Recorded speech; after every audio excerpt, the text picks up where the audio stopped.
Esta noite eu tive um sonho. Sonhei que via Jesus Cristo.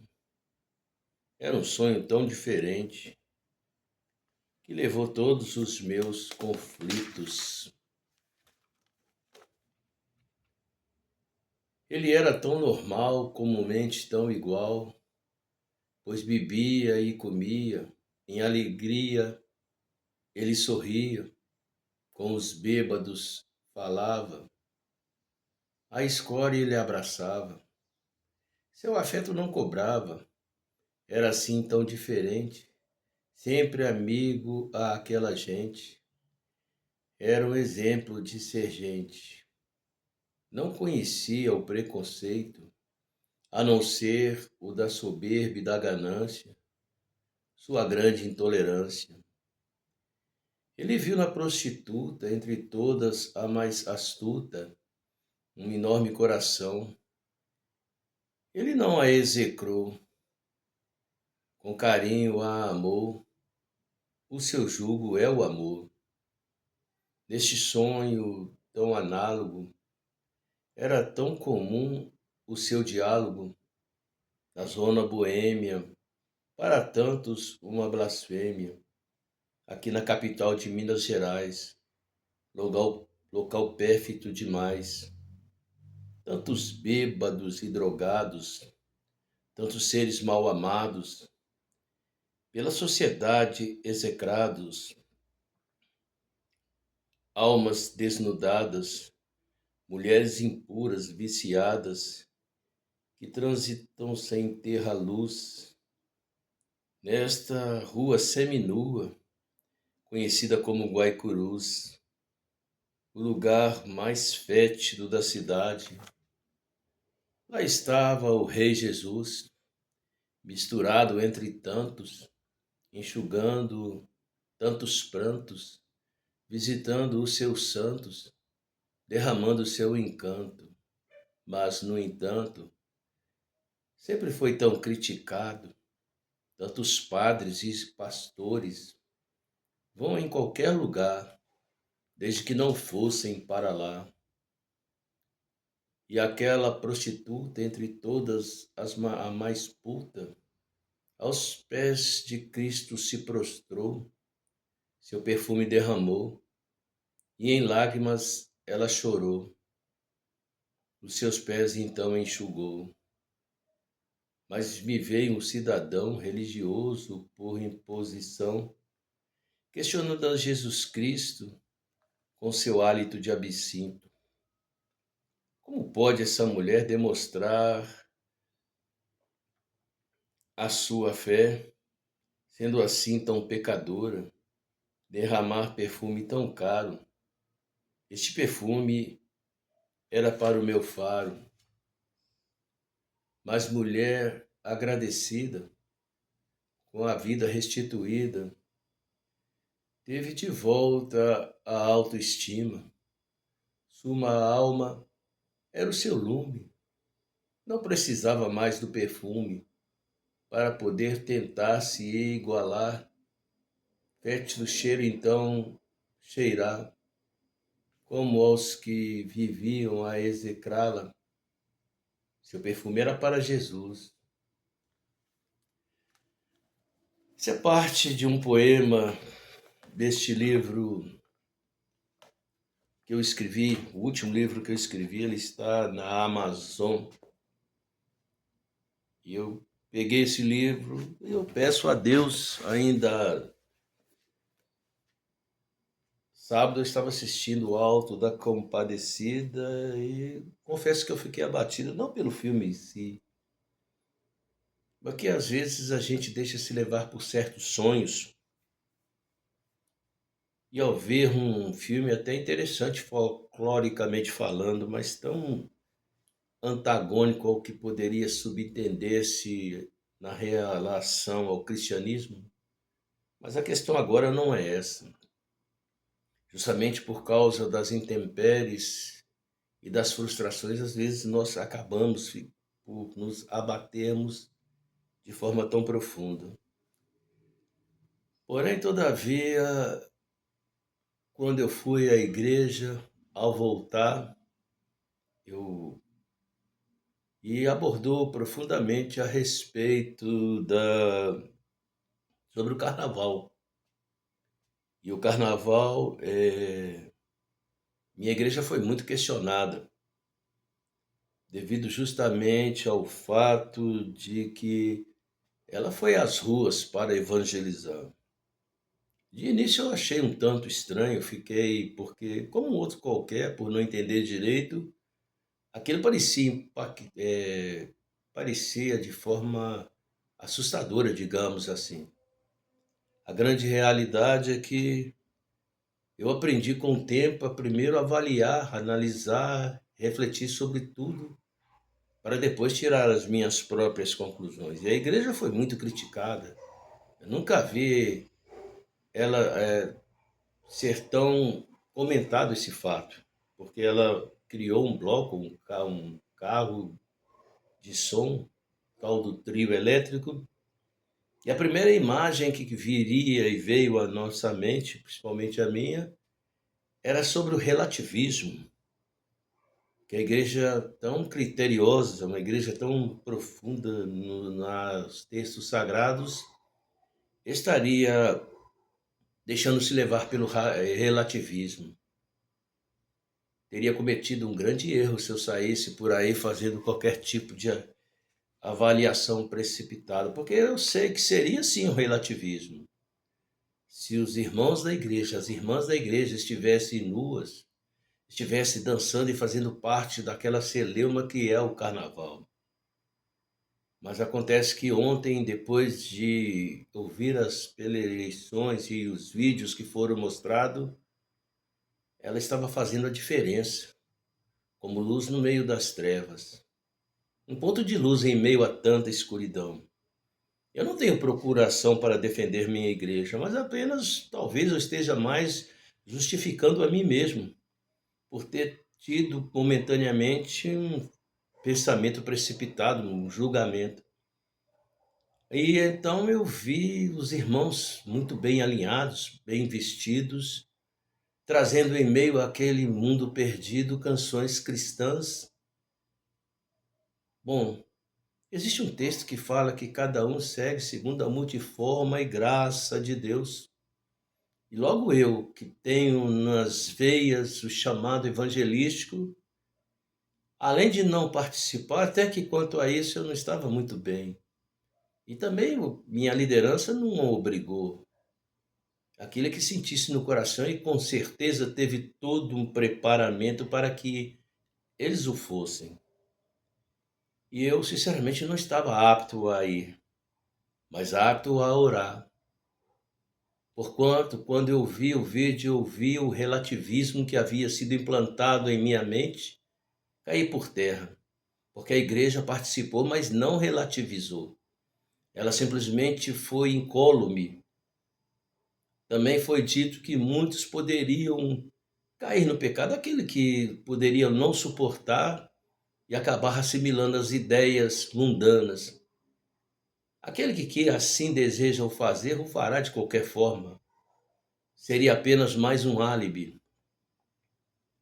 Outro ponto também que eu debatia muito e debato muito, porque eu vim do meio neopentecostal, o relativismo, o humanismo, assim como o pragmatismo é veemente nesse meio, por causa disso que eu saí desse meio. Mas eu costumo dizer que o pragmatismo, porque a máxima do pragmatismo testifica que não importa o meio que esteja sendo usado, desde que os fins sejam para o bem, ou seja, os fins justificam os meios. Mas eu também sempre sou categórico em afirmar que os fins só justificam os meios que estão sendo usados quando os meios não deturpam, não deterioram o princípio. E ao meu ver, ali não houve nada que denegrisse principalmente o princípio basilar, que é as Sagradas Escrituras. Não houve uma violação. Porquanto, ainda que houvesse um pragmatismo, eu chamo isso de pragmatismo benéfico.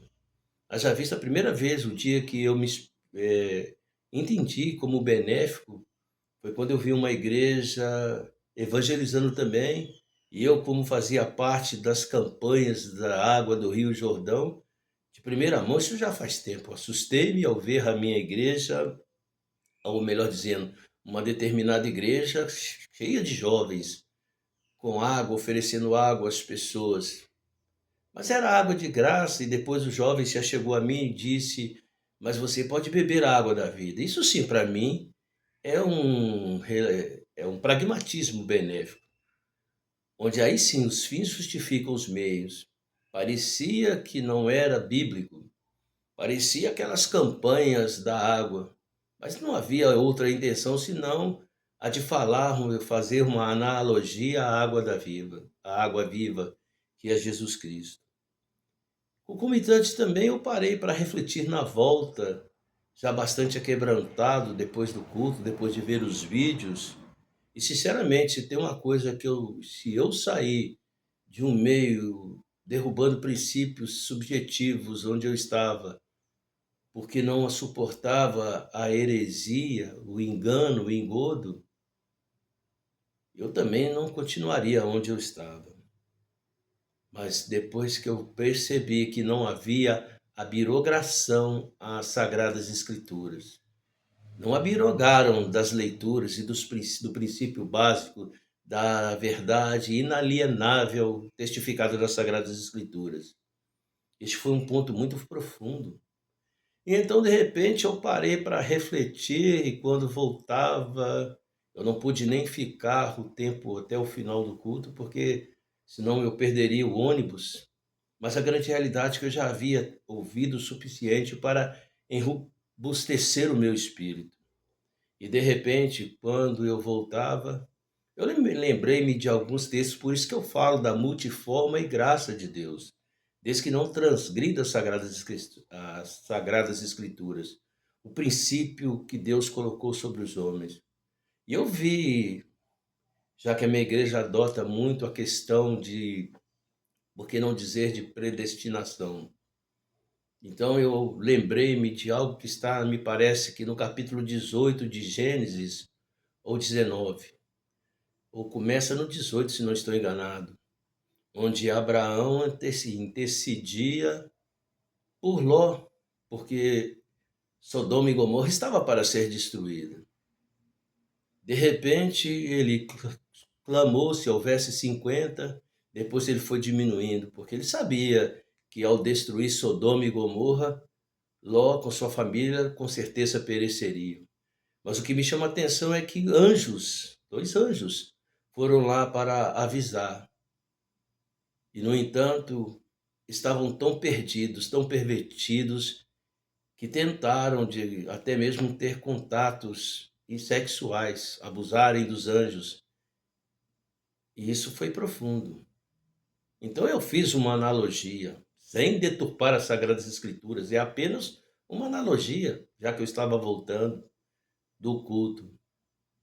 Quantos não estão ali que são parentes de Ló, perdidos no carnaval? Também me foi dito por um amigo que não adianta dar milho, pérolas aos porcos, que as pessoas já vão lá determinados, mas uma semente ela cai. Ainda que muitas sementes sejam lançadas entre as pedras, entre os espinhos, eu creio que existem terras boas ali. E entre milhares de milhares, se apenas um conseguir, terá valido a pena. Apenas uma semente tiver frutificado.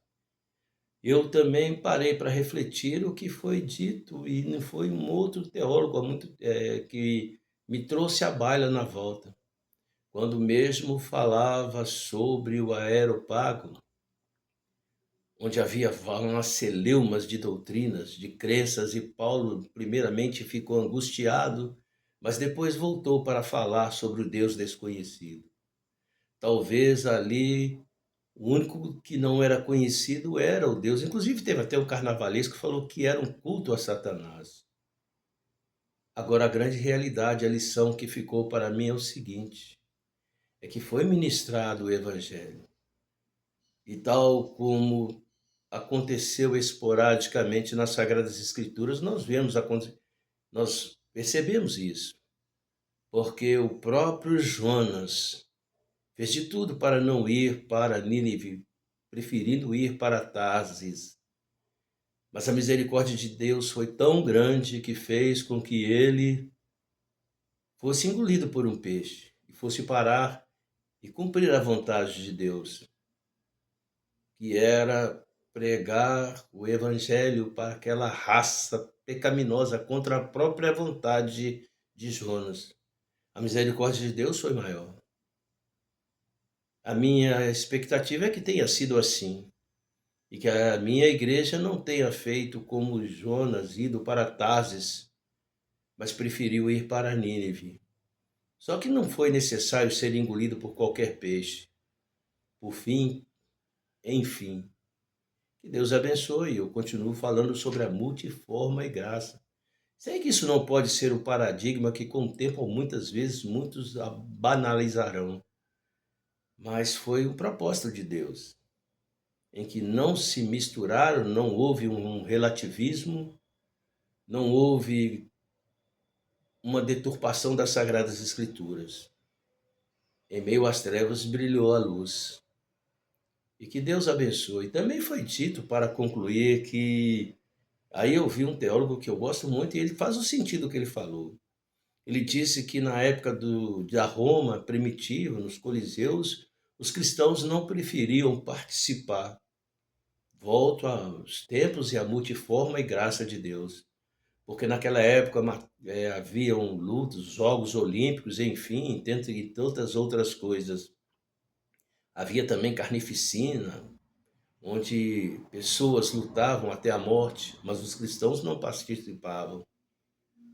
Ainda bem que o meu pastor nasceu pouco depois dessa época, porque era perigoso ele ir lá evangelizar, no meio daquele coliseu, sem, contudo, deturpar as sagradas escrituras, que é o princípio básico.